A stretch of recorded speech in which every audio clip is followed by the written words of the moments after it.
This is Including You, the new series from Lead at Any Level. Including You features stories from chief diversity officers and other executives who are creating inclusive cultures in their organizations. Our goal is to show what's working in companies just like yours, to give you the tools you need to keep pushing for progress in your own workplace. We want to create belonging and opportunity for everyone, including you. And now here's your host, Amy C. Waninger.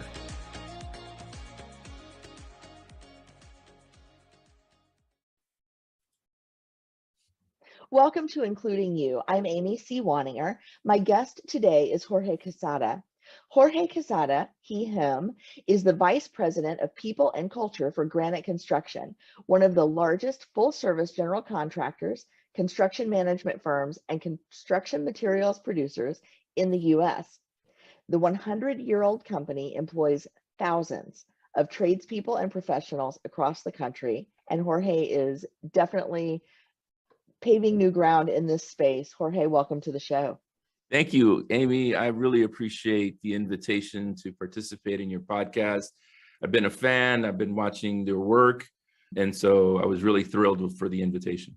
Well, thank you. And I'll just say turnabout's fair play because I was a guest on your podcast a few months ago. And I finally have an opportunity to bring you into this one. So I was really excited to launch something new that I could include you in. There it is, inclusion, right? Yes, nice. Yep. So I am curious, we don't think about the construction industry a lot of times as being on the forefront of diversity and inclusion. And I'm wondering why D&I for this industry, and then why D&I for Granite Construction specifically? What does the company hope to accomplish with their initiatives? Oh, I love that question. And let me take you through a framework of talking of self and then others and then beyond, right? So within, I would tell you that in your question, the reason why I think people don't think of construction, the construction industry in the forefront when it comes to D&I has to do with our own biases. And I'll tell you a personal story. When my son was, I think, 5 and my daughter was 2, we had a chance, we were in Colorado and we were going to go on the Halloween parade.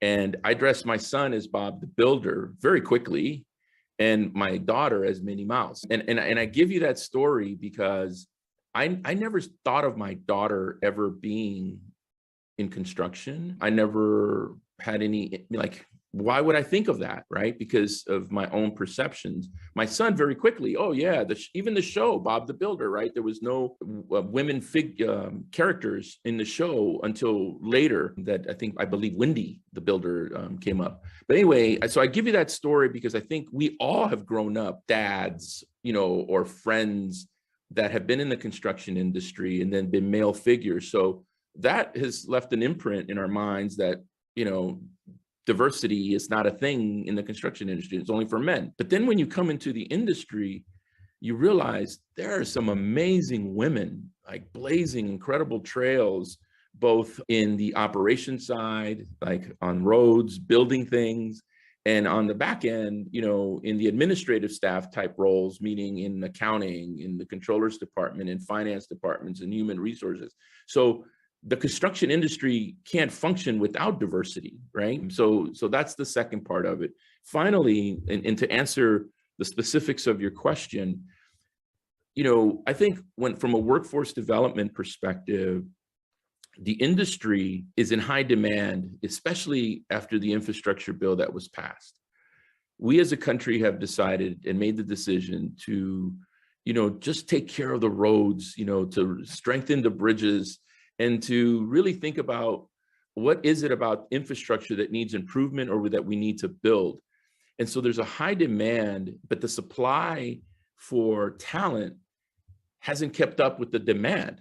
And so we as an industry have to be very, very clinical about going to different talent pools that in the past we never went to.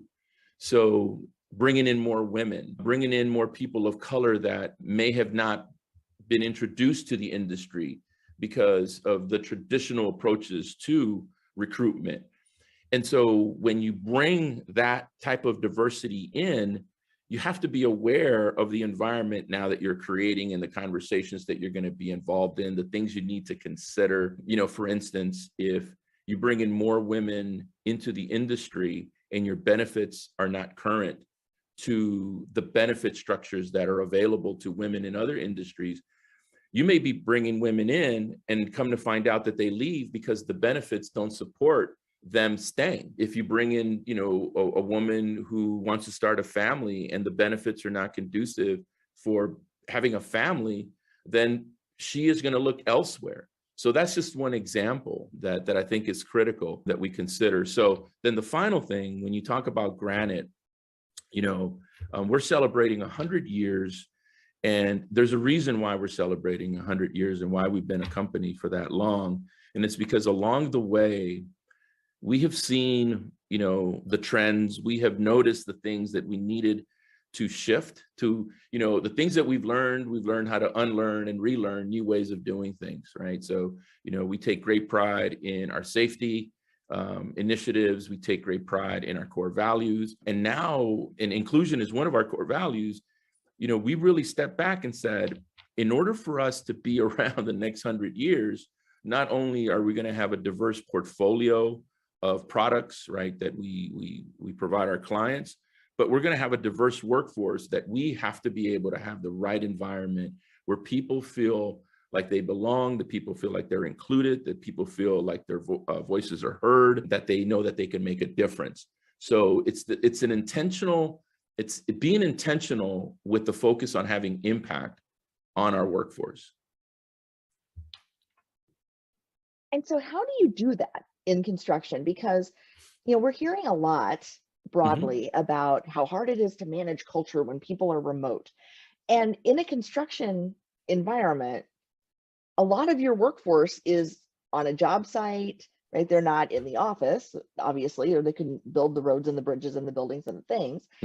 And so how do you encourage, or how do you reinforce your values when your workforce is so distributed and people are not maybe always working on the same teams? And, you know, I mean, I would think just logistically from a culture standpoint, there's a lot to manage there. Yeah, so there is, and I think that is another reason why diversity needs to be understood, that it's broader than gender and ethnicity, because the diversity that you just walked through a bunch of diversity, right? And we have to be able to acknowledge it. So let's take, coming back to the workplace or working from home, working hybrid, and that whole concept. Our industry is so diverse how we work, how we execute work, that you need to be nimble, flexible, have the dexterity or agility to move left or right, depending on weather, depending on a grade, right? So we have a certain skill set that allows us to look at a problem and to come up with a solution. So when you said, you know, some people working from home, we had no choice.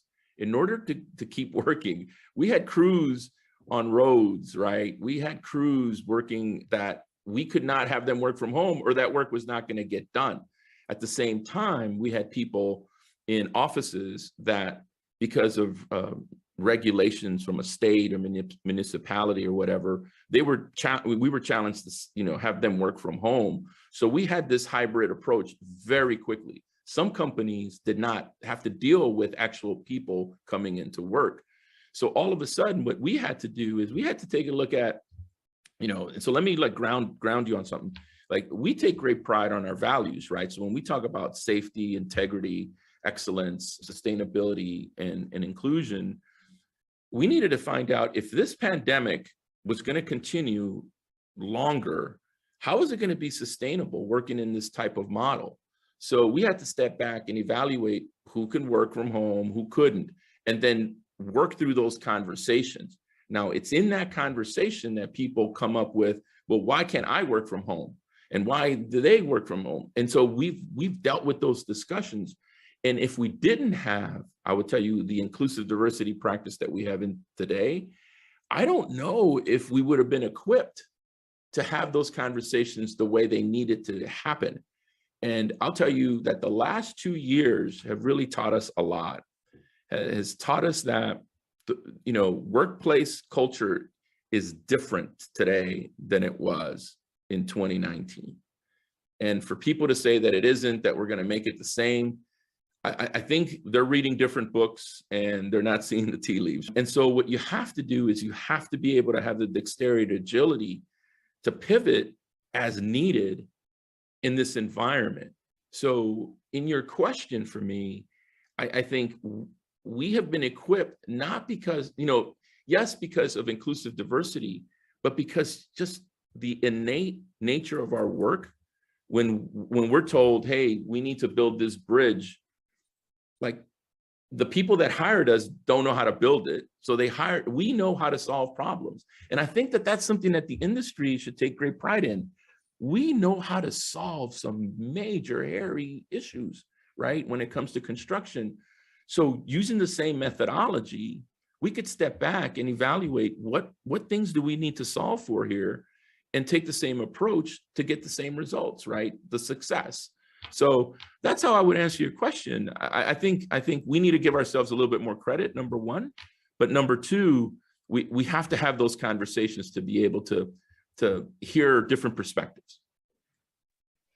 Yeah, and you brought up so much in that, and I want to go back to this problem solving notion, because you mentioned workforce development in the why for the construction industry. Why is diversity and inclusion important?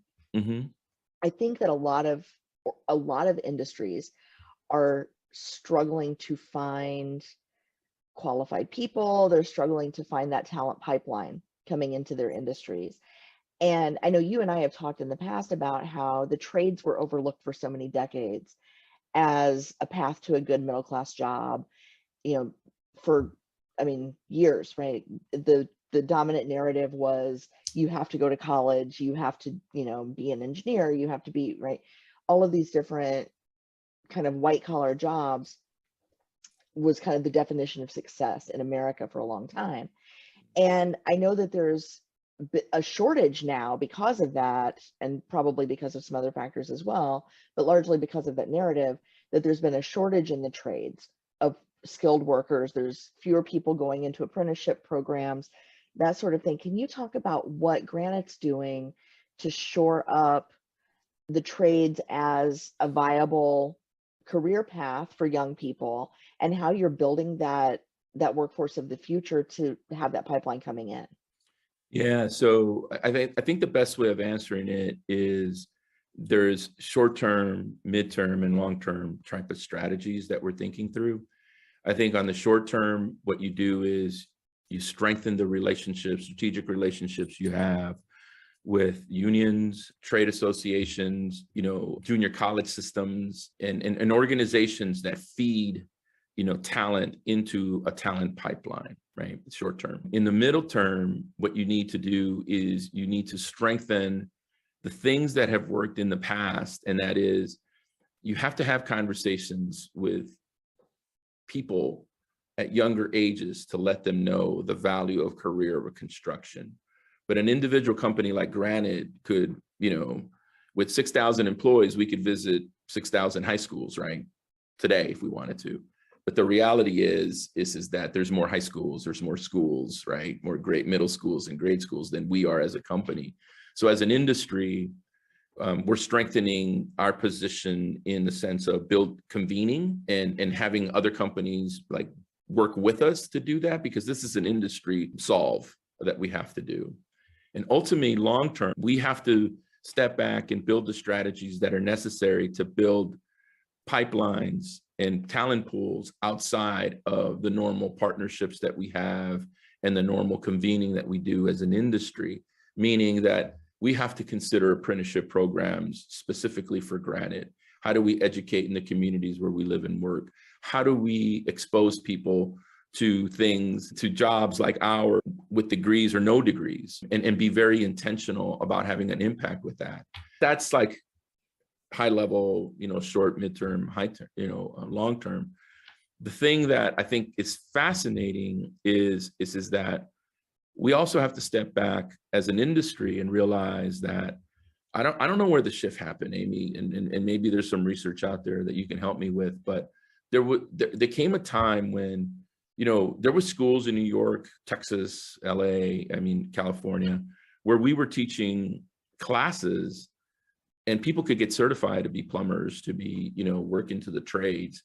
And then we stopped doing that. And we said, 4-year degree is the way to go. And I think what we're finding out is that process with some people just did not connect. So you have people leaving after their freshman, sophomore year that maybe should have gone into the trades, maybe should have gone into. So, how do we as a society also put value on the people that can work with their hands and give them the flowers that they deserve, right? Because we have an amazing opportunity for people coming out of high school to build an incredible career, incredible life, be able to buy a home, send their kids, whatever schools that they want. I mean, we have people that have done really good being in this industry. So we as a society have to value, right, people that are fixing our roads, building our bridges and our tunnels and so forth. Yeah, we've seen in the last couple of years what happens when those things don't work anymore, right? When that link is taken out. We've seen supply chain problems. We've seen, the very famous collapse of a building in a condominium in Florida. Right? We've seen bridges that are collapsing. I mean, there's a lot that we've seen that we've neglected for so long that now, right, we're at this critical point. And I think that, I think the value, it's one of those things, like, I know a lot of people that work in IT, right? They run the server room. And if everything's going well, kind of the adage is, well, if everything's going well, what am I paying you for? And then if anything breaks, well, what am I paying you for? Right. And I think our infrastructure is kind of in that same boat, right? We don't notice it until something goes wrong. And then we wonder, well, where is everyone? And they've been neglected for far too long. Yeah, you don't have, sorry for the interruption, but what you just brought up is a bridge doesn't have technically check engine light like we do in our cars. And the people that will tell you that work on cars, if you're taking your car in when the check engine light goes on, you've actually made it worse, right? Like, you should be, the maintenance of your vehicle should be done before those lights, so those things go on, because by the time they go on, you let it go further than it needs to.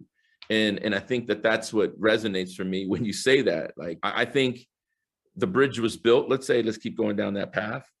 And we said, oh, it gets us from point A to point B. Don't need to worry about that anymore. And so because we don't have to worry about that anymore, we don't have to upkeep it. We don't need the staff to check it. We don't need to do all this stuff. Or we go from 100 inspectors down to 5, and they can't inspect all the bridges on an annual basis. That's one way of thinking through it. But then when you see a crack and you report it, it's only a crack. The cars can still go through it. I don't know how many cracks you need on a bridge before you have to repair it. And that's not my expertise. But I can tell you that that's what I think what we've lost is that support mechanism. And now we have the opportunity to make it right. Absolutely. And to do that, you need more people than you currently have, and you need different people than you've historically had. Yes. What kind of messaging are you putting behind come join us in the construction industry, especially to people who maybe have been excluded from it or felt excluded from it in the past, or they think, yeah, I could work there, but it's going to be a low wage job and there's no path forward for me? Because I know that historically, a lot of hands-on work has not led to career advancement for people who have been historically excluded.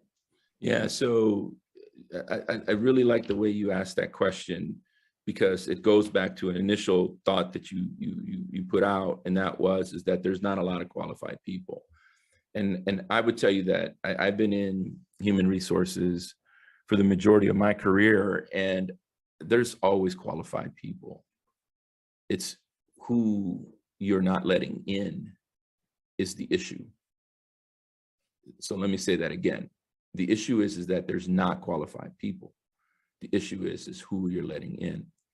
And sometimes who you're letting in has to do, there's only certain staff numbers that you can bring in, right? So if your capacity to hire is only to bring, to have a company of 10,000 people, and you can't handle 20, 30, 40, 50,000, that's legit, right? You can only staff to what you can work on. At the same time, when, so to answer your question, we have been pretty consistent of going to places that other companies don't go, because we've realized very quickly that if everyone's fishing in the same pond, the opportunity for you to get a lot of fish narrows.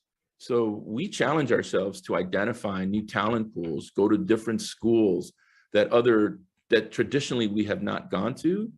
And then we're pretty transparent of the opportunity, not only of the positions that are available, but the income that could be made. That's part of integrity, right? I think you can't hide your cards. And now states are literally forcing companies to put out ranges of what people could make.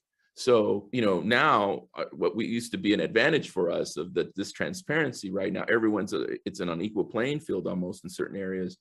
But to answer your question, it doesn't feel like we're not doing anything new. We're just continuing doing what we've done to have greater impact.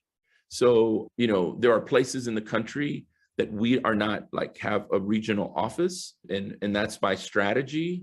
But we also think about, can we go into those marketplaces and recruit and bring in talent that we haven't had in the past?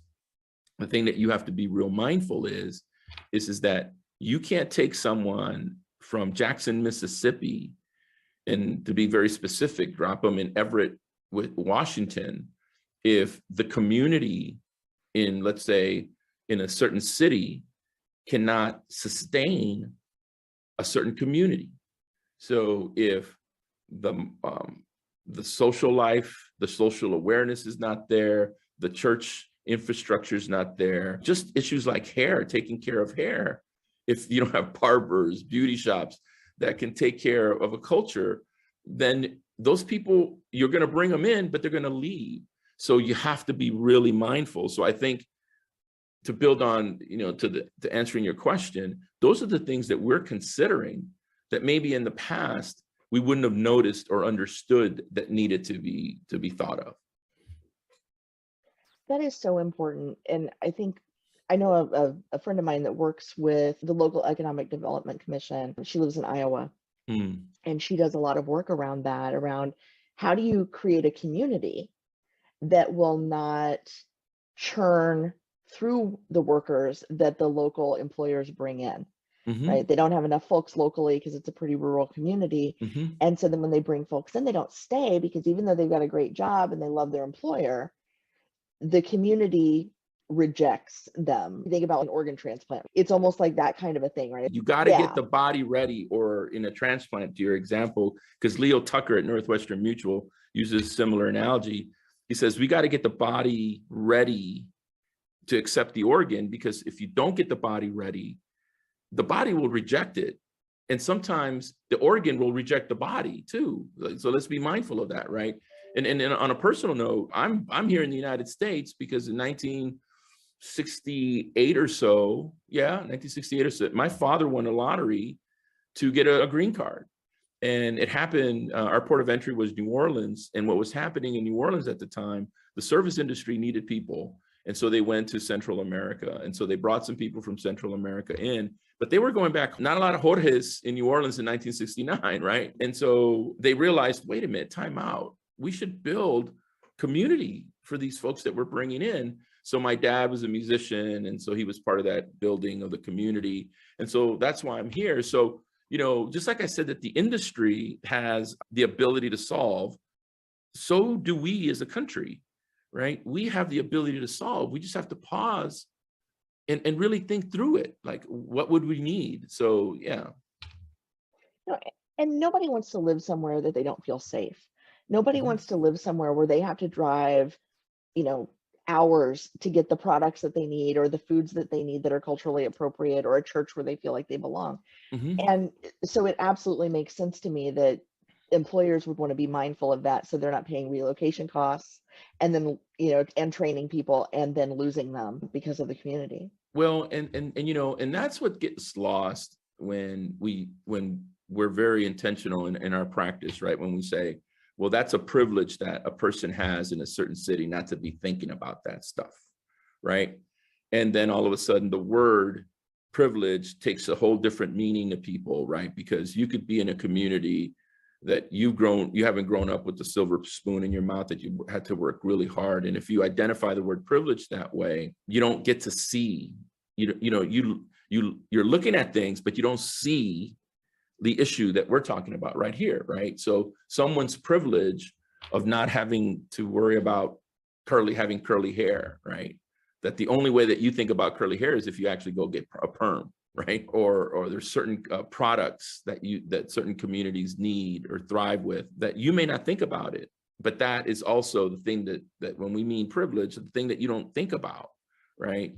Or there's an advantage that church is another example, right? If you have a church and I go to a certain church, a certain denomination, and that church is not around, I don't feel like you said, that I belong in this community. So those are the kinds of things that we think about on when we go to a job site or opening up an office that we consider.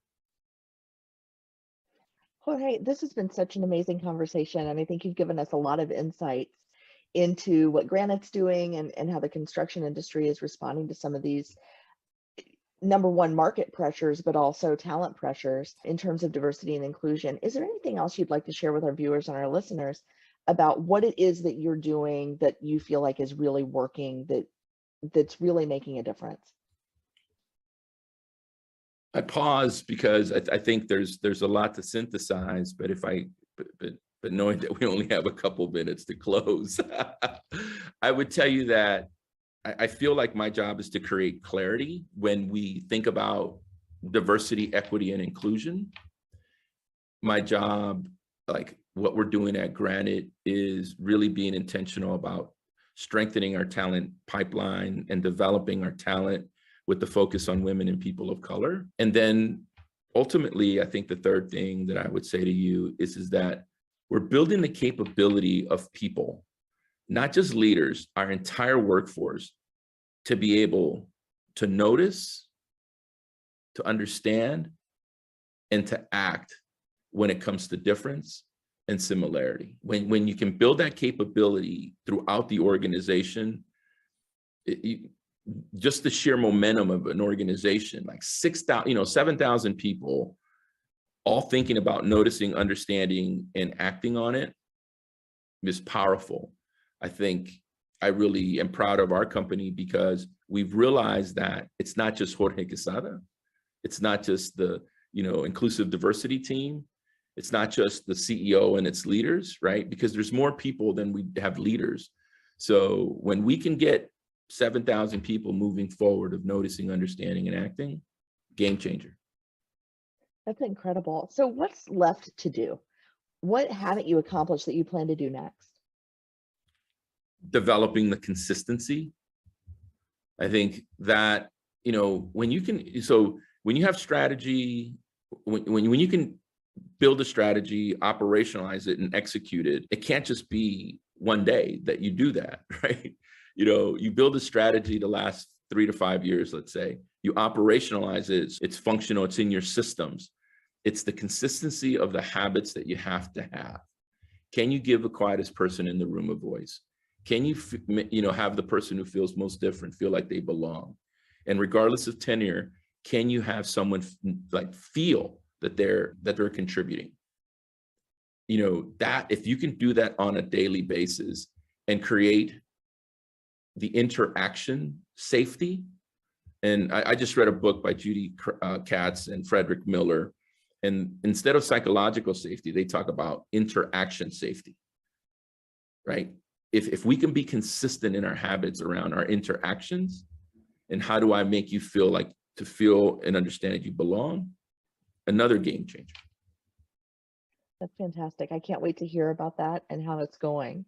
Jorge Quezada, thank you so much for your time today. Thank you for being a guest on my show and for all the work that you're doing to keep our country, from crumbling in so many ways. Thank you. Yeah, no worries. And Amy, thank you so much for just your brilliance and I think the energy that you bring to our practice. Sometimes I think we can get into routines, and it's always amazing to have such a thoughtful, fresh voice in this space. Thank you so much. I received that and I appreciate that a lot. You got it. Thank you. If you've enjoyed this episode, follow Lead at Any Level on LinkedIn and YouTube.